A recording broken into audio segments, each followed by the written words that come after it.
Bringing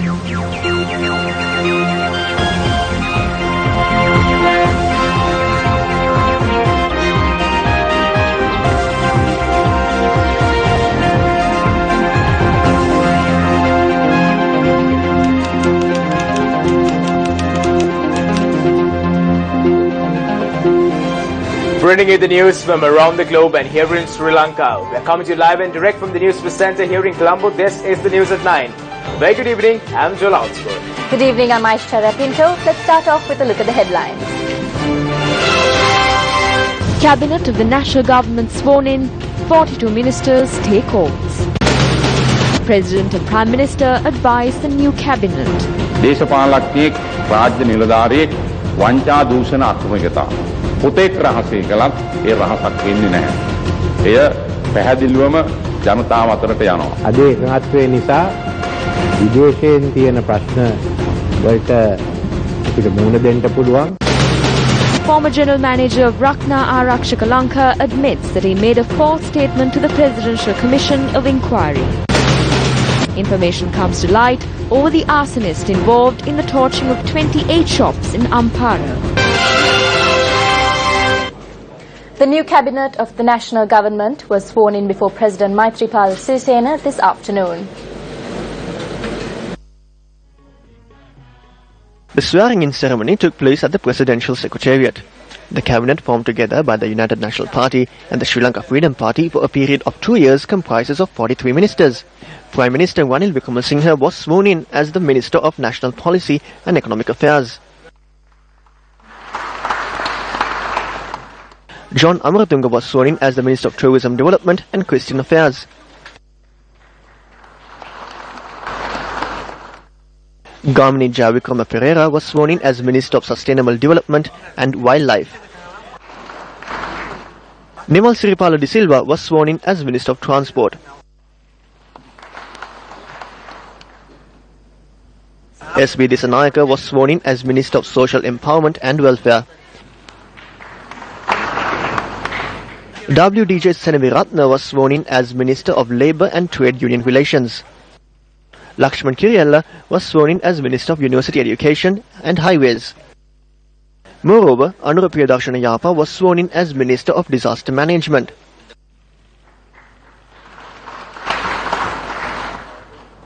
Susil Premajayanta was sworn in as Minister of Technology, Technical Education and Employment. Tilak Marapana was sworn in as Minister of Law and Order and Prison Reforms. Dr. Rajit Senaratne was sworn in as Minister of Health, Nutrition and Indigenous Medicine.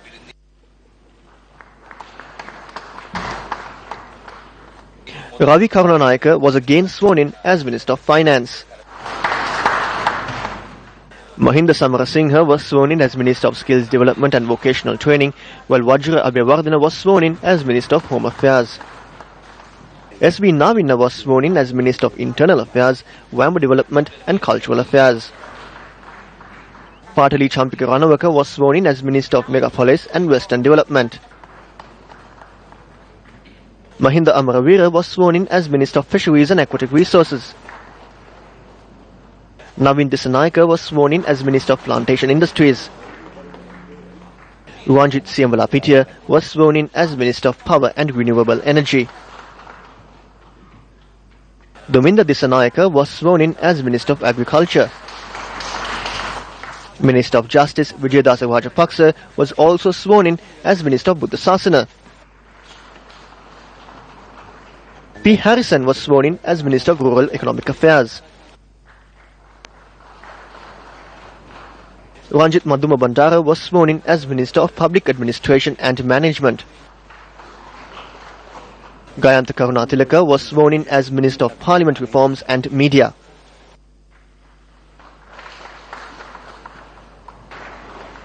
Sajit Premadasa was sworn in as Minister of Housing and Construction. Arjuna Ranatunga was sworn in as Minister of Ports and Maritime Affairs. MKADS Gunawardena was sworn in as Minister of Lands.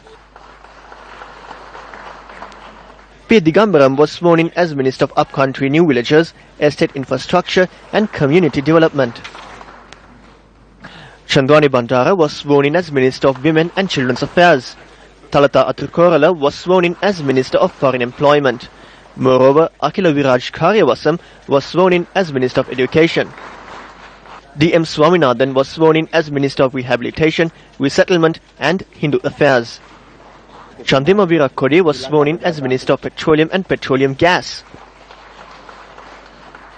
Dayasiri Jayasekara was sworn in as Minister of Sports. Sagala Ratnayaka was sworn in as Minister of Southern Development. Harin Fernando was sworn in as Telecommunication and Digital Infrastructure Minister. Manu Ganeshan was sworn in as Minister of National Dialogue. Daya Gamage was sworn in as Minister of Primary Industries. Rauf Hakim was sworn in as Minister of Urban Development and Water Supply. Rishad Badiuddin was sworn in as Minister of Industries and Commerce. Kabir Hashim was sworn in as Minister of Public Enterprise Development. Abdul Halim Mohammed was sworn in as Minister of Postal Service and Muslim Affairs. Now, during the swearing-in ceremony, the President and the Prime Minister commented on how the newly sworn-in ministers must operate in the future. අද ඓතිහාසික දවසක්. මේ රටේ ප්‍රතිපත්ති ගැන Today is a historic day. There was no agreement on the path of the country and the policies of the country. Since that agreement was reached, we will be able to face international and domestic problems. We must work afresh and we must discuss about this. We must fulfill the aspirations of bringing about change. I conclude my speech by thanking President Maithripala Sirisena for taking the initiative in this endeavour. ජනාධිපතිතුමාට ස්තුති කරමින් අපේ වචන ස්වල්පය මම මෙන් අවසන් කරනවා. එක්සත් ජාතික පක්ෂය හා සන්දානගත වූ දේශපාලන පක්ෂ The United National Party and the political parties that joined with it obtained 33 ministerial portfolios. The United National Party had only 26 ministries and the remainder was distributed to the parties that joined with it. That is how the 33 ministries came about. Therefore, in such a task, there may be complexities that may arise when appointing the state ministers and deputy ministers. Despite of that, I wish to thank each and every one of you for the support that you have extended. Lord Buddha did not commit a sin in secret. I think it is an accepted point that politicians too should not commit any fraud and corruption even in secret. No matter how discreet you are regarding the fraud and corruption you commit as a government official or as a politician, it will not remain a secret. It will be known by the public. The people have kept a lot of hope on us to certify good governance and democracy and to function without fraud, corruption and misconduct. The Prime Minister and I have discussed this matter. A common committee will be appointed by myself and the Prime Minister to ensure that the most suitable individuals are selected for the top post in government institutions. You can make your recommendations to the committee. I must mention that suitable persons will be appointed based on the recommendations made. එකඟත්වයන් මත කටයුතු කරනවායි කියන එක විශේෂයෙන් සඳහන් කරන්නට ඕනේ. The proceedings of the swearing-in ceremony concluded after the new ministers posed for a photograph with the President and the Prime Minister.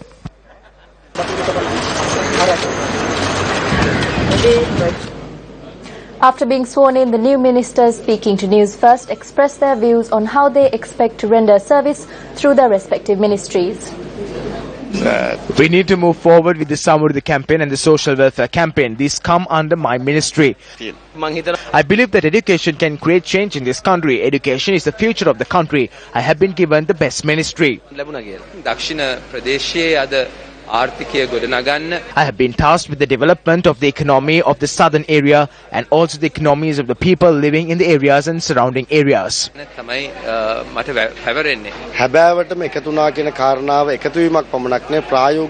Coming together should not be limited to this. It needs to be practically shown in moving towards development and also face the challenges together. As mentioned, we believe that we can prove it to the nation.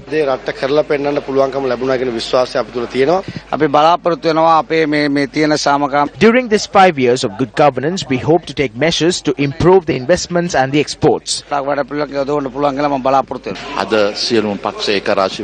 Today, all the parties have come together for the people of the country to take the nation forward. We need to be committed to it and fulfill those tasks in a clean manner for the country.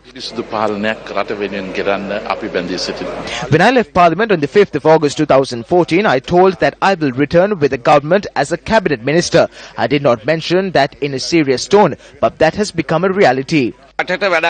We will be able to do something for the country. We will use the national government to strengthen the Sri Lanka Freedom Party. The international community too has the opportunity to send us positive signals. This will bring political stability.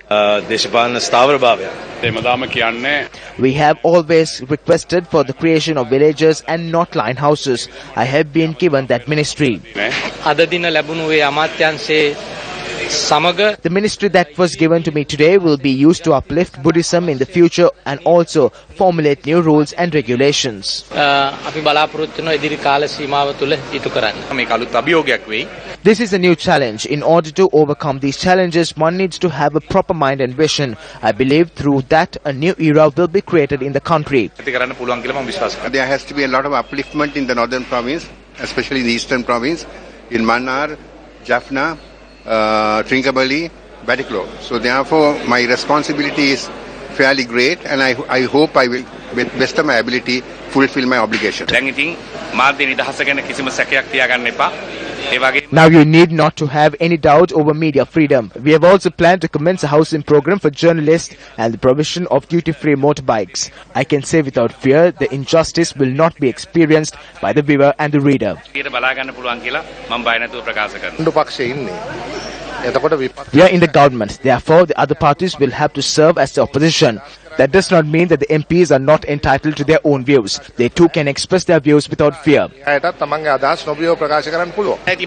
the ministry I was given, I can render a service to Kandy and the hill country. Over the past 20 years, these areas experienced the step-motherly treatment. We are prepared to carry out the task where the people who have been suffering and those without shelter can live in dignity.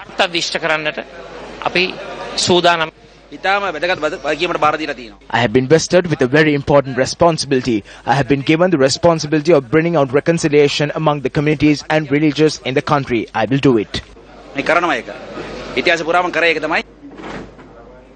The appointment of the new cabinet of ministers came under much criticism by the Janata Vimukti Peramuna at a media briefing held today. Under the Rajapaksa regime, ministerial portfolios were presented in a manner to establish their circle of power. However, what is happening now? The current government is also presenting ministerial portfolios in order to establish their political power. If this parliament is for good governance, their first task needs to be the establishment of the Constitutional Council. It has been postponed indefinitely. We inform that the government needs to be elected with a majority in parliament. We are prepared to support anything that is not harmful to the people. It is not mandatory to have 113 in parliament.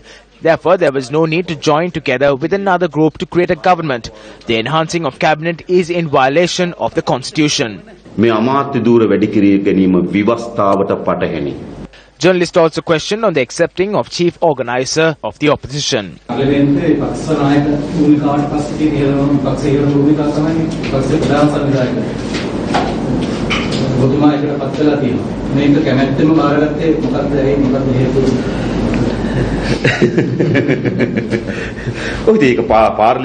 If we have entered parliament, the MPs in the opposition have a task to strengthen the parliamentary procedure. We believe that we need to use this opportunity for that purpose. That is why we accepted it. Speaking further, the leader of the JVP, Anurakkumara Dissanayake, noted that Bimal Ratnayake, who contested at the elections and lost, was appointed to the national list seat that was left vacant in order to enhance the activities of the party. Leader of the Janasatha Peramuna convened a media briefing at the party office this morning. What is done after the ministerial portfolios are given? They will prepare the powers to remove the documents at the commission to investigate allegations of bribery or corruption. Then they will not do anything for the people. In 2 to 3 years' time, they will fill their pockets with 100, 150 or 200 million rupees. An MP from Gampa has spent almost 200 million rupees. Then an MP from Colombo has spent almost 160 million rupees. From where did they get so much of money without even being employed? On to a story that made it to the headlines this evening. The former general manager of the Lanka Limited, Major General Gamanija Sundara, accepted that he was aware that employees from the Lanka Limited were used for election propaganda activity before the presidential election. He made this statement when summoned before the Presidential Commission of Inquiry. The recording of statements and cross-questioning over a complaint made against Rakna Arakshaka Lanka Limited, the Presidential Commission of Inquiry into Large-Scale Corruption and Fraud, took place for the second day today. Former General Manager of the Security Service, Major General Gamini Sundara, who arrived at the Commission to provide evidence yesterday, was summoned to the Commission today as well. Providing a statement to the Commission yesterday, he said that officers of the Security Service from areas outside of the Western Province were dispatched to the Maharagama, Dehiwala Mount Lavinia, Kotte and Kolonnav electorate on special assignment. During cross-questioning, he had said that he was unaware of the duties of these officers who were dispatched upon the instruction of the CEO. However, speaking today before the Presidential Commission of Inquiry, he said that the statement that was made by him yesterday was untrue. He accepted that he was aware that the offices of the Rakna Arakshaka Lanka Limited were used for election propaganda activities prior to the recent presidential election. Chief Accountant of Rakna Arakshaka Lanka Limited, Colonel Gamini Silva, also provided evidence before the Commission today. He said that a sum of 651,945 rupees was spent to provide food and water for the employees who were deployed for campaigning activities for the presidential election.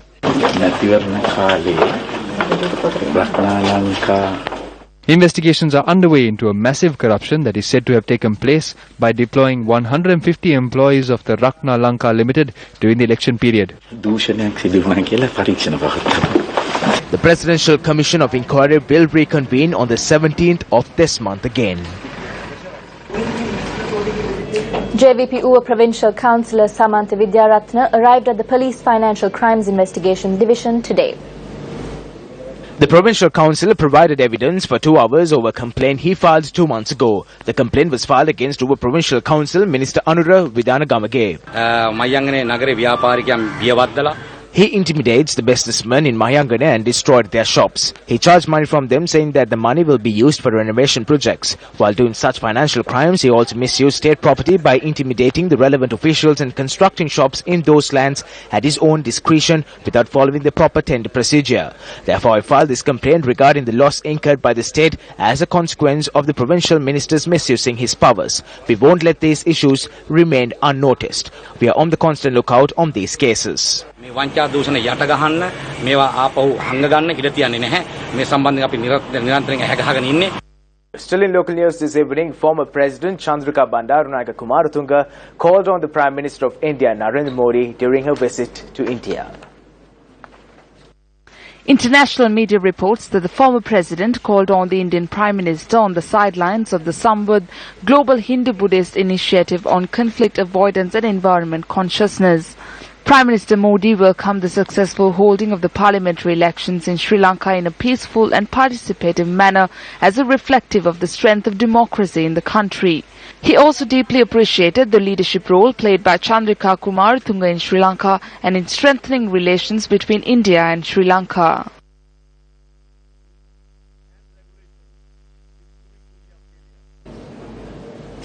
In a headline-making story, police says it has credible evidence that the fire that destroyed 23 shops down Main Street in Ampara was an act of sabotage. The damage caused by the fire is estimated to be over 10 million rupees. A great effort was undertaken to douse the fire that destroyed these shops during the wee hours of the 29th of last month in Ampara. Footage recorded on a closed-circuit television system installed at a shop in the vicinity at the time of the fire had now steered the investigation into a whole new direction. Police say after closely monitoring the footage, there is a suspicion that the fire was an act of arson. Police investigations have also recovered a telephone conversation that adds more suspicion on this incident.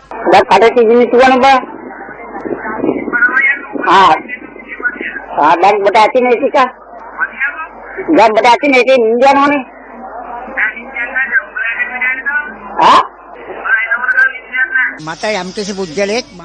2 days ago, an individual contacted me on my mobile phone and threatened me. He said that it was he who set the shops on fire. Police say that investigations are underway to locate the individual who made the threat over the telephone. The government analyst visited the scene of the incident today for an inspection. Restoration of the damaged shops have already commenced. Someone needs to be held accountable of this crime. We have been rendered helpless. Many families have been affected. Each shop provides employment to around 6 persons. We have been left helpless. It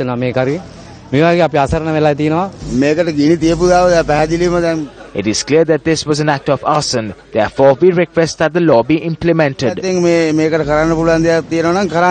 The method of operation of the Ampara Fire Brigade during the fire was also widely criticized, as it did not have trained staff to respond to a fire. On your developing story this evening, despite the government's program to purchase paddy is afoot at several areas, the lack of storage space in other areas have led to many farmers facing difficulties. Our correspondents reported that paddy purchased in many areas and stored at facilities are at the risk of being destroyed.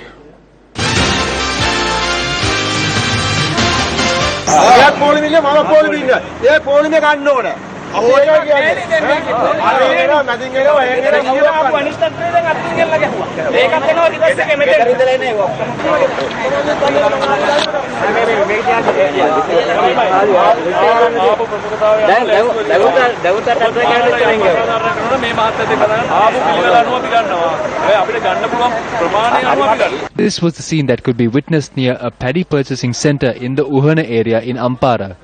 There was an unrest among the farmers as they have been waiting for the mobile purchasing centre to arrive as a result of the lack of storage space at the centre.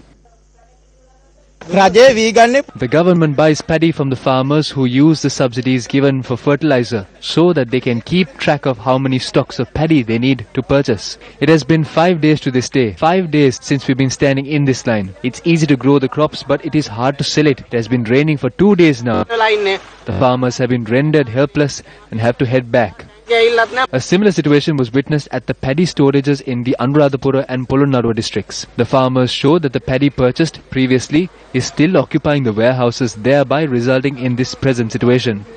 We were able to see today the destruction caused to the paddy stocks at the warehouses in Pahala Hilmal Lava in Anuradhapura. The Parana wheat මේ ගබඩාවේ තවම තියෙනවා ඒවා කොහෙටවත් දාලා නැහැ ඒ නිසා අනිත් එක වහල ගොඩක් සවුත්තුයි වහල උළු ගිලවිලා තියෙන්නේ ඒ වගේම දොර ජනෙල් ඔක්කොම දිරාපත් වෙලා තියෙන්නේ. The farmers request the government to create a program where the paddy that is purchased is being converted into rice and moved to the market rather than letting them to rot in these warehouses.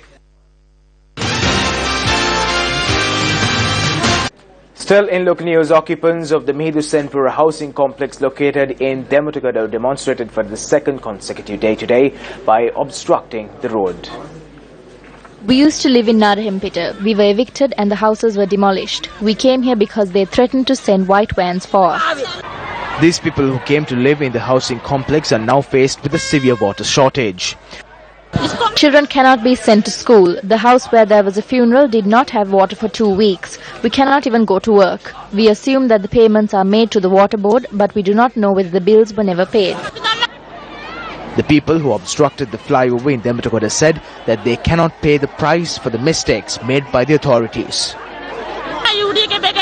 Brigadier Samarasinghe must understand that although we lived close to the railway track, we have water to use. We have plenty of water to use. We have the bills to prove that we made the respective payments. We are suffering here. SSP of Colombo North, Ajit Rohana, who arrived at the location of the demonstration, said that the UDA had discussed the matter with the National Water Supply and Drainage Board and with him. Thereby a decision was reached to open a new pipeline to provide water for the residents of the Mihidu Senpura housing complex.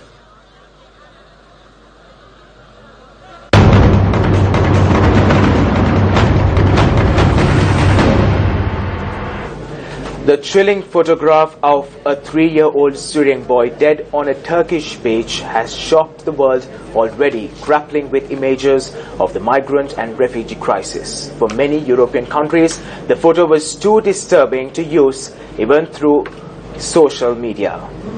8 groups and at least 14 senators have called on the US government to take in thousands of more Syrian refugees by the end of 2016 amid international outcry prompted by shocking images of a 3-year-old boy. The Newsfirst International desk filed this report. On social media websites, there was no censorship of the photograph. The image was tweeted and retweeted thousands of times and prominently shown on Instagram and Twitter sites. More images attempting to highlight the growing crisis was shared on social media.